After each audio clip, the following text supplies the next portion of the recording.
여러분 개인적으로 어떤 색깔을 좋아하세요? 중국 사람들이 좋아하는 색깔은 뭘까요? 색깔 하면 몇 가지가 있습니까? 여러 수십 가지 크레용 봐도 색깔 억수로 많죠. 자, 중국 사람들에게는 항상 색깔은 거의 다가 오색입니다. 모든 사물이 5가지입니다. 오행사상 때문에. 그래서 색깔을 갖다 구분하자면 청적, 황백, 흑, 오행의 색깔 5가지가 중국 사람들이 말하는 바로 오색이에요. 그 속에서 중국 사람들이 가장 좋아하는 색깔은 뭘까요? 혹은 싫어하는 색깔은 뭘까요? 각 색깔별로 어떤 의미를 두고 있을까요? 를 이번 시간에 알아봅시다. 그럼 5가지 색깔인데 제일 먼저 청색인데 청색은 문제가 많아요. 청색이 무슨 색깔인지 여러분 아시는가 몰라. 파란색이 청색입니까? 그린이 청색입니까? 다시 말해서 블루냐 그린이냐 이 말이에요.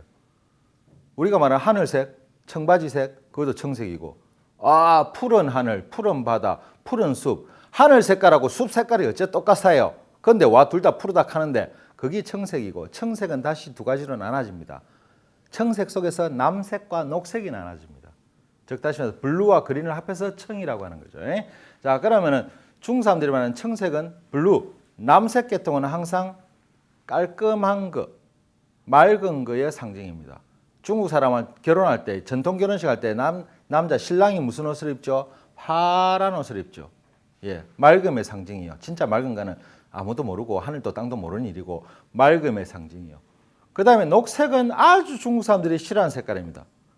녹색은 중국 사람들이 가장 싫어하는 색깔 중에 하나입니다. 중국에 여행 갈 때 절대로 하면 안 되는 게 뭐죠? 녹색 모자 쓰기. 녹색 모자 쓴다는 말은 관용어도 있어요. 戴绿帽子, 戴绿帽子. 무슨 말일까요? 이거는 녹색 모자를 썼다는 말은 상당히 안 좋은 말인데 이거 19금이거든요. 여기에 19하고 번호 나오는가 모르겠다. 악어들은 들으면 안 됩니다.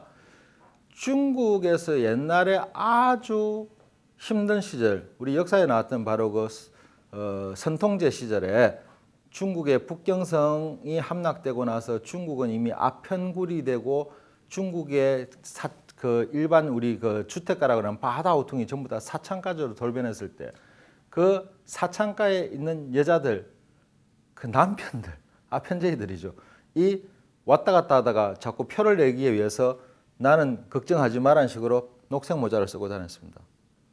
그러다 보니까 녹색 모자를 썼다는 말은 이 중국말에서 최악의 모욕이 되는 겁니다. 그래서 자, 두 남자가 술을 마십니다. 야, 요새 왜 그래? 기분이 안 좋냐고. 아니다 라면서.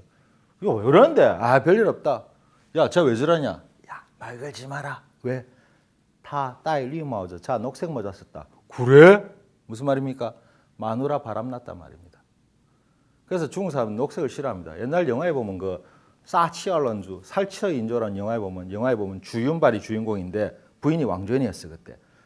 왕좌인이 남자들한테 인기 너무 많고 온갖 남자들하고 놀렀는데 남편은 무시합니다. 그러니까 아침마다 나갈 때마다 여보 이 넥타이하고 메고 가야 하고 탁 매주는데 왜 꼭 녹색을 매는데 그린이 예쁘잖아요. 그러니까 녹색 싫어. 그러니까 양복도 녹색이야. 나가다가 화초 보고 너는 왜 녹색이냐고 집어뜯는 장면 나옵니다.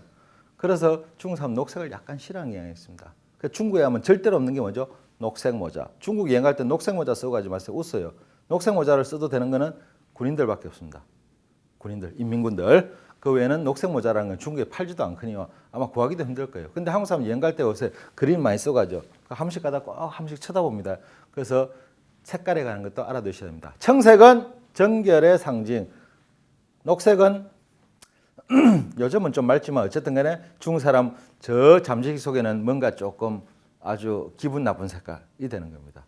자, 그 다음에 적색, 붉은색, 홍색이라 하죠. 적색과 홍색은 다르지만 통틀어서 이야기를 합시다. 홍색은 중국 사람이 빨간색은 제일 좋아하는 색입니다. 최고로 좋아하는 색입니다. 왜? 불의 색깔이거든. 불은 타오르거든. 발전을 하거든. 그럼 사업을 하는데 붉은색이 있어야 불이 타오를 거 아닙니까? 그래야 뭔가 돈을 번단 말입니다. 항상 발전하고 돈 버는 색깔, 복이 오는 색깔이 빨간색입니다. 결혼식 할 때 전통 결혼식 때 남자가 파란색 입고 여자가 무슨 옷 입더라? 빨간색입니다 말이에요. 여자가 빨간, 왜 이 집안에 불덩이를 들고 들어야 되거든. 그래서 여자가 신부가 빨간 옷을 입고 타박타박 걸어 들어오면 이제 이 집에 복이 들어오는구나. 그래가지고 집이 흥성해라 하는 겁니다. 그래서 결혼식이나 좋은 일 있으면 항상 무슨 색깔이 합니까? 붉은색.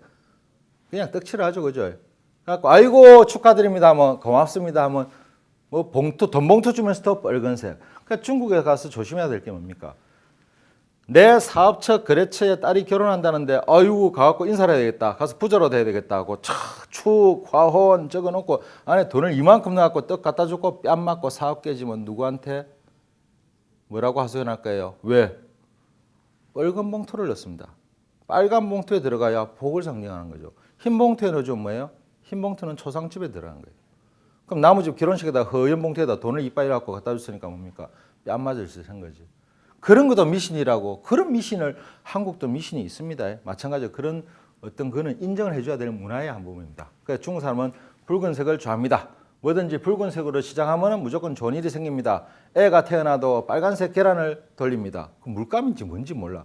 결혼해도 사탕을 던지면 사탕도 전부 빨간색을 던집니다. 항상 붉은색은 좋은 일의 상징이요. 우리가 내 개업을 하더라도 손님들이 오면 아이고 감사합니다 하면 손님들한테 차비 봉투를 줘야 되죠. 전부 빨간색으로 주고 새해가 되면 우리 세뱃돈 중국 사람들이 뭐 엎드려 절하는 거 알지만 아야 라오예 공시 파사이 신년 파사이 하면은 아이고 고맙다 하면 홍바오를 주죠. 홍바오 빨간색 봉투에다가 돈을 싸서 주죠. 그렇죠? 그래서 중국말로는 무조건 붉은색은 복의 상징이 되겠습니다. 아 참고로 홍바오 새해 인사하고 나면 세뱃돈 주는 거 홍바오 결혼 안 한 사람은 안 줍니다. 꼭 알아두세요. 결혼을 한 사람만이 줄 수 있는 자격이 있습니다. 제가 나이가 50이 돼도 만약에 장가를 안 갔다 이러면은 인사하면 저는 도로 받아오는 거죠. 무조건 어른들한테 받는 게 아닙니다. 자, 그래서 중국 사람들은 붉은색을 가장 냅니다. 원래 이름도 뭘로 씁니까? 붉은색으로 씁니다. 중국에서 글을 쓴다고 하는 것은 내 기운을 갖다가 2차원의 평면에 옮기는데 이 길을 실을 수 있는 매개체가 뭘까를 찾아낼 때 그 매개체를 찾아낸 게 옛날에 주사입니다. 주사, 경면주사. 주사라고 하면 지금 거의 금값이죠. 그죠? 그 주사를 갈아가지고 빨간색으로 글을 쓰면 가장 기가 잘 실린다 해갖고 지금도 부적을 쓸 때 기운을 갖다가 실기 위해서 주사를 씁니다. 근데 주사라는 게 너무 비싸거든요. 그러다 보니까 그 대체물로 찾아낸 게 우리 먹이라 인공적으로 만든 거죠. 먹을 가지고 이제 글씨를 쓰는데 요새 뭐 잉크 찍어 쓰니까 먹 쓸 일이 별 있겠냐마는 어쨌든 그 주사를 쓰면은 가장 기운을 잘 실리고 운이 좋은 겁니다. 그래서 옛날 사람들 이름, 자기 이름은 항상 빨간색으로 주사를 갈았었죠. 이 주사를 너무 좋아하는 사람이 뭡니까? 우리 역사 시간에는 진나라의 시 황제, 진시 황제가 이 주사를 너무 했고 주사를 그야말로 독점합니다. 그래서 주사를 함부로 유통을 안 시켰죠. 그래서 주사를 몰래 빼내가지고 지 이름 쓰다가는 진시황한테 걸리면 죽는다 해갖고 빨간색으로 이름 쓰면 죽는다 하는 소리가 이날 이때까지 코리아에서만 돌고 있어요. 예, 붉은색으로 이름 쓰면 기분 좋죠. 뜨는 겁니다. 중국말로 홍러 빨개졌다 뭐죠? 얼굴이 빨개졌다 뭐가 뭡니까? 저 사람 떴다 인기가 생겼다 이겁니다. 그래서 연예인들도 붉은색을 반드시 어딘가에 입술을 바른다든지 어딘가에 붉은색 포인트를 줘갖고 내가 어떻게 떠보려고 하는 그런 경향을 가지고 있죠. 예? 붉은색은 중국인이 가장 좋아하는 색깔입니다. 중국 깃발은 어떻게 되어 있습니까? 오성홍기 전체가 빨갛잖아요. 그죠? 예, 그래서 중국 사람들에게 빨간색은 최고의 색깔, 베스트. 세 번째 색깔, 노란색. 노란색은 양면성이 있습니다. 중국은 토의 기운을 가지고 난 어떤 국가거든, 민족이고 중국의 시조는 뭔가 황제, 누를 황자죠. 황제의 후손들이기 때문에 노란색은 항상 뭔가 하면 어떤 전통적인 우리의 본질적인 그다음에 황제의 권위를 자랑하는 그런 색깔이란 말입니다. 그래서 청나라 때 황제들은 어떤 옷을 입었냐? 전부 다 노란색. 사극 보면 나오죠. 황제들 앉았고 지임원 사관 거 전부 노리끼리한 옷을 입고 있는데 황금색 옷. 그 있었는데 지금은 황색이 좀 다른 의미로 변해갖고 음란 태폐 문화의 상징이 되었습니다.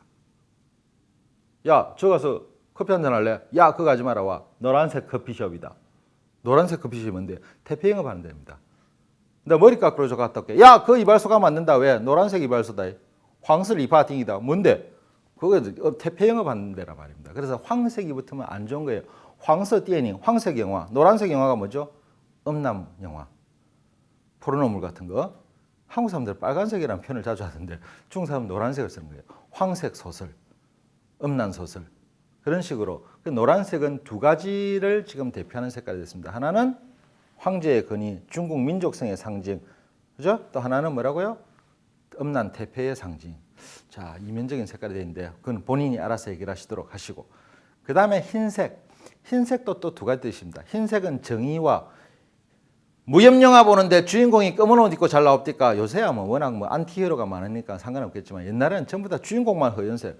어디서 빨래를 할까 궁금하죠. 그래서 항상 주인공은 허연색이라 악당들은 전부 시커먼 색이고 그죠? 흑도 아닙니까? 흑도와 백도. 그래서 정의를 상징하기도 하지만 바로 우리말은 초상을 상징하기도 합니다. 그래서 중국에는 초상집에서는 항상 흰 옷을 입습니다. 옛날 정통적으로. 한국도 초상 나면 흰 옷 입는답니까? 요새는 전부 검은 거 입더라. 서양식으로. 그건 서양식이고 중국은 원래 초상은 항상 하얀색.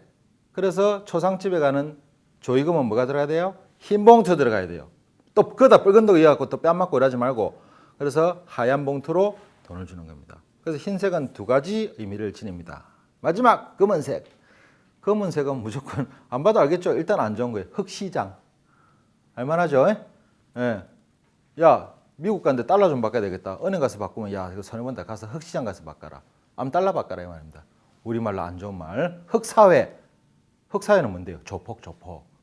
예? 흑자부터는 전부 다 아는 거예요. 흑전이 오가고 신문에 나오죠. 정치가와 기업가 사이에 흑전이 오가고 검은 돈이 오가고 말 그대로 검은 그런 뜻이에요. 이 검다고 하는 건 색깔에 관해서는 뜻이 두 가지인데 검은 색깔과 어떤 우리 어둠이라고 하는 거 그 색깔을 나누는데 의미 나눠야 된다. 이걸 나누는 거는 동양 삼국 중에 일본밖에 없습니다. 일본 사람 나눠요. 어두울 암자를 쓰면 어두운 거고 검은색이고 흑색. 어둡다고 하는 거 빛이 어둡서 어두운 거는 어두울 암. 그 다음에 자체가 또 다른 암자 문자 안에 음악할 때 음자가 들어있는 거죠. 그걸 갖다가 뭔가 하면 우리말은 어둠의 새끼들 할 때 그 어둠이라. 그건 좀 다른 나쁜 말로 쓰는 거죠. 그 일본말로 야미라고 합니다. 야미. 그게 한국에 건너왔고 이름이 이상해졌고 야매가 됐다고 하는데 야매라고 하는 게 그 어둠이라는 말이에요. 그렇게 그 두 가지 색깔을 동시에 가지고 있습니다. 중국에는 아를 하나밖에 못 낳습니다. 얼라를 하나 낳아야 되는데 이놈의 집안에 아들 안 낳으면 죽인다 하고 아들 낳을 때까지 아를 갖다 계속 사느니까 아를 갖다 11명이나 낳았어. 11명이 낳았는데 그중에서 그럼 아를 하나밖에 못 낳는데 둘을 못 낳습니까? 낳을 수 있지. 낳을 수 있는데 아를 두 번째 아부터 세금을 내야 되거든. 세금 내면 되지. 그 세금이 하나 더 나면 거의 집 하나 팔아도 다 못 낼 세금이에요. 그래서 애를 못 낳는 거예요. 그럼 두 번째부터 어떻게 합니까? 그 세금을 어떻게 다 감당합니까? 11명이나 낳았는데 그러면은 아무도 호적이 안 올립니다. 호적이 한 놈만 올립니다. 그럼 나머지 10명은 뭐예요? 호적 없는 애예요. 호적이 없어요. 그래서 중국은 인구조사가 동사무소에서 난리굿을 치기고 컴퓨터 갖다 놓고 해도 안 되는 거예요. 그런 애를 보고 뭐랍니까? 헤이하이스, 검은 애. 목욕을 안 시켜서 검었습니까? 아니고 바로 호적 없는 아이입니다. 그래서 중국말로 검은색은 항상 좀 뭔가 안 좋은 거, 암흑의 뭔가 어떤 백그라운드의 어떤 글을 의미합니다. 그죠? 자, 그래서 중국 사람들의 색깔 크게 5가지 알아야 된다. 청, 적, 황, 백, 흑. 파란색은 뭐라고요? 정결과 청결의 상징, 맑음의 상징이라. 하지만 녹색은 또 다른 의미가 있더라. 붉은색은 무조건 좋다. 노란색은 요도 이중성이더라. 황제의 색깔이냐, 음란의 색깔이냐. 황제와 음란은 어딘가 통하고 있는 것 같은 느낌도 안 듭니까? 하얀색, 역시 이것도 이중이네. 뭐 정의의 상징이냐, 아니면 초상의 상징이냐. 검은색은 전체적으로 봐도 좋은 건 없다 그죠. 일단은 뭔가 검은 듯한 뒷세계의 어떤 색깔이 나는 그런 색깔이란 말입니다. 자, 그래서 중국 사람들한테 갈 때는 옷도 조심하셔야 됩니다. 초상집에 나무 결혼식 간데 하얀 옷을 입고 자기가 때깔내고 와봤자 눈총 받겠죠. 시커먼 옷을 입고 와도 욕하겠죠. 그래서 나무 결혼식에 까만 양복 입고 하는 거 저도 아직 버릇이 안 돼 있어요. 그래서 중국 가시면 사소한 거지만 색깔 하나도 신경 쓰는 문화를 이해하는 그런 중국어 하시는 분이 되시기 바랍니다. 중국인의 색깔 기억하세요.